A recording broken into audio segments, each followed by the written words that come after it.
ಆ ಹುಡುಗಿ ಓಕೆಯಾ?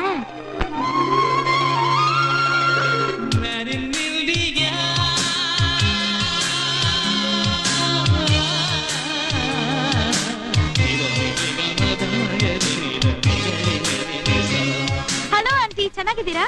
ಚೆನ್ನಾಗಿದ್ದೀನಿ ಸುಲಕ್ಷ್ಮಿ. ಮಮ್ಮಿ ನಿಮ್ಮನ್ನ ತುಂಬಾ ಕೇಳ್ತಾ ಇದ್ರು. ಹೌದಾ? ಮನೆ ಕಡೆ ಬರ್ಲೇ ಇಲ್ಲ.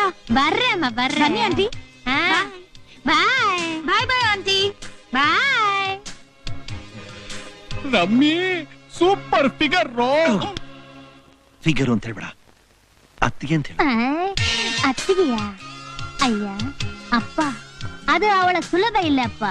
ಮೊದಲು ಅವರ ಅಮ್ಮ ಒಪ್ಪಬೇಕು. ಅಯ್ಯ, 1000 ಸುಳ್ಳು ಹೇಳಿ ನನಗೆ ಕಲ್ಯಾಣ ಮಾಡಿಬೇಕಿನ ಕಣ್ಣ, ಕನ್ನಡಿ ಪಾರು ಕಣ್ಣ.